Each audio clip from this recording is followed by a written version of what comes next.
Hey guys, it's Elisa again. I'm going to present one of the topics that session that I sat in on, which was mastering objections, and that was presented by Tommy Migrant and Mike Ryan.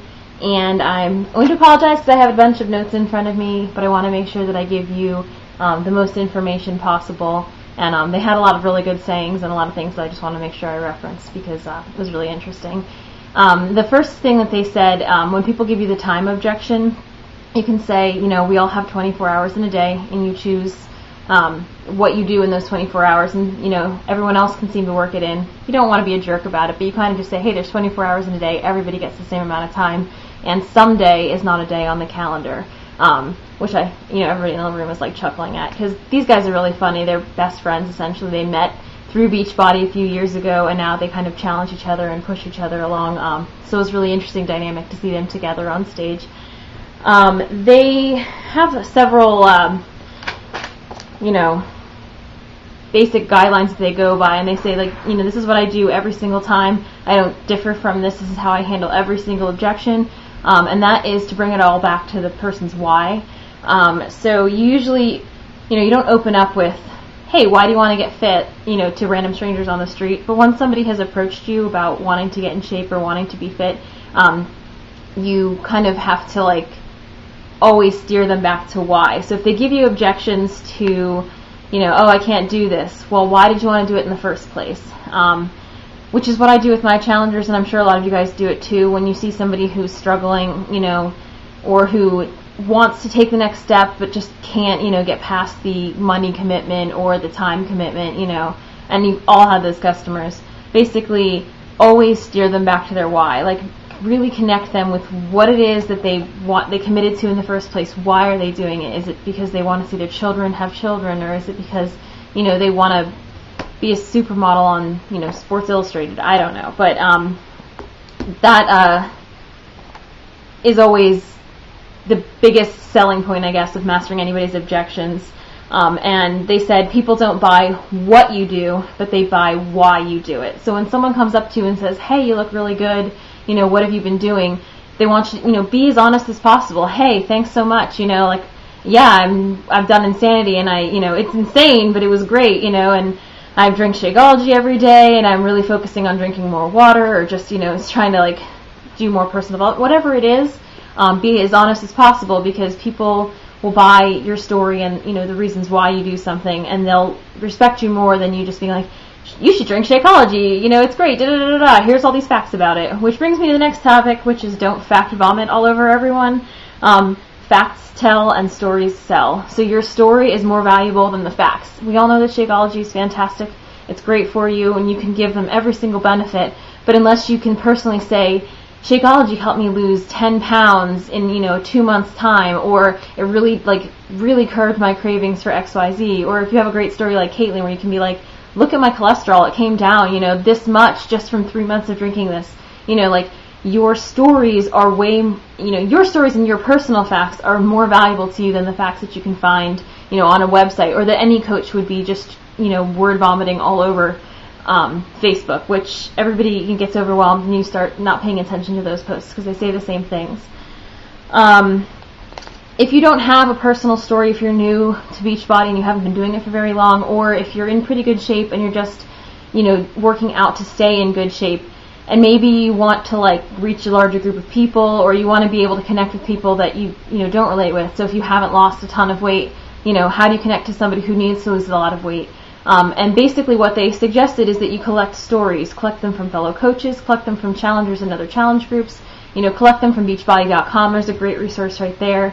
Just, make sure that you have something to pull out. Well, I didn't ever have to lose that much weight, but Sally, in my one group, she's been killing it. She's been doing, Turbo Fire, and she just started Chalene Extreme, and she's lost, 40 pounds in 5 months, and she's just got a whole new look on life, and I'd love for her to, you to talk to her, because she's so motivating, and she's so excited, and, I know she would, be able to relate to you, whatever. Connect people through stories. They don't always have to be your stories, as long as they're true stories and, they're real. You want to relate your story to the person that you're talking to. This is a big theme throughout Summit that I found, is that you have a niche market of people that you will relate to, but you always want to relate personally to the person. So if, a guy comes to me and wants to be like really jacked and ripped and he wants to know all about Body Beast, like I'm not exactly the person to talk to about that, but I can definitely put him in contact with a bunch of people that I know who do Body Beast, or like refer him to, a story that I read on the Beachbody site about this guy who gained, 14 pounds of muscle and he's like trimmed, whatever it is.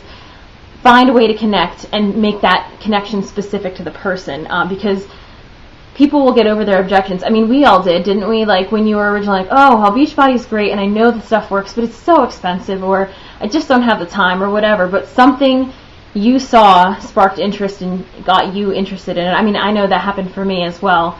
So, connect to that person, make it really personal for them, and you'll be able to help them more, and you'll be able to like get them interested. And also, they said a big thing was don't forget to accept and acknowledge compliments, because you shoot yourself in the foot if someone says, you look really great, all that hard work must be paying off, and you're like, oh, no. Modesty is great in some things, but don't act like, you didn't do a good job, because people will want to be rewarded for their works as well, and you kind of, you close the door on people when you like shy off a compliment, or when you basically act, modest. They gave recommendations. If people ask you for program recommendations, you want to narrow the path for them. Don't give people too broad of recommendations. Don't offer 4 or 5 options for them. Really get to know what it is they're looking for. Do your research, and don't offer them more than 2 options at a time, because then you're giving them, less to like worry about, to think about, to focus on. You're giving them 2 really solid options that should work really well for them. And if you get to know the customer really, as I'll talk to you about a little bit later, then you will definitely have that to offer them. And, they'll pick one of those options because they will actually fit. It won't be like me being like, oh, you really, really want to lose weight, a ton of weight. Well, I think you should definitely do Body Beast to bulk up. Like, okay, building lean muscle burns fat. But, maybe that's not the person's goal. And I really need to listen to them. Which brings us to another key point. Listen. Shut up and listen. It's not about you. It's about them. What they want and what they need, and not what you want to give to them. So it's not all about thinking, I know what's best for you, or this is what worked for me, and stop interrupting them. One of the guys said that, I think it was Mike, said that when he takes new calls, and they prefer one-on-one contact. Well, I know we like to hide behind texts and emails, and it's fine if you find out from the person up front, like that's how they want to communicate. But a lot of times the one-on-ones, phone calls, going out for coffee or something, is a little bit more personal. But he says when he gets on the phone with people, he takes tons of notes, because he wants to make sure that he makes the best recommendation. He wants to be able to offer them everything he has, every resource he has. And also, taking notes allows him to shut up and listen. He can't talk and take notes, and that's important because people want to tell their stories. They want to really talk it out, and they want to, we all want to hear our own voice. I mean, I'm loving this right now, just talking to myself and my cat. But people want to tell their stories, and they want you to listen and give them an honest recommendation. And you can't do that if you constantly interrupt them, or if you just kind of plow right through what their why is and just give them, your canned answer to, what they need to be doing. Let's see. They have a 5-step invitation process. It's a little bit confusing. They went through it kind of fast. But the step 1 is your initial invite. Either to be a challenger, and then eventually an initial invite to be a coach. But you want to get the foot in the door, which brings you to step 2, and that is building rapport. And this is the step they say you should take the longest time to do. So really take the time to get to know them. Don't talk about Beachbody up front. If they compliment you, say, yeah, this is what's been working for me, but how are you? You want to get back in shape.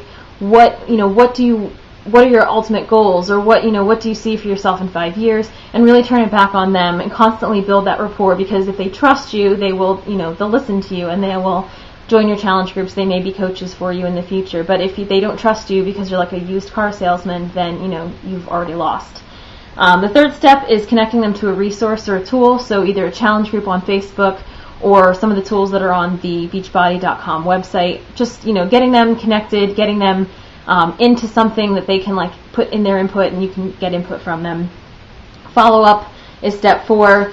So your fortune is in the follow-up, and I know that we've said it over and over again, follow-up, follow-up, follow-up, because sometimes people take some time. Don't be too pushy, but definitely, give them a month and follow up. And then close and enroll is step 5. Basically, offer them, this is my recommendation for you. If you accept it, like we can get going. Let's see. I'm about to run out of battery life on my camera here. Basically, they want you to ask a lot of questions like, what's your average day?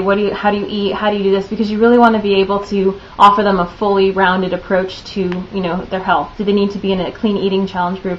Do they need just, a little bit of exercise help? So on and so forth. They have a four-step objection handling method. The first one is circle back to their why. Always come back to why. Validate their fears and help them to see ways to overcome their fears. So don't just say, well, that's a stupid fear, that's a stupid reason not to do it. But say, hey, I had the same problem, I didn't think I had enough time, but there's this T25 out now, and it's got you can do it in so much less time. Always say, if they ask you a question that you don't know the answer to, I don't know, all I know is ... I don't know, all I know is T25 helped me get this rip and six pack. I don't know, all I know is Shakeology gives me tons of energy. And slow down, digging out specific questions and using outside resources. So don't just try to go in and make the sale. Slow down, get to know their why, find resources to back you up, because the more credible you seem to them, the more trustworthy, the more likely they are to join you and to, build this team with you. I'm 3 seconds under my time, so I'll say goodbye and see you later.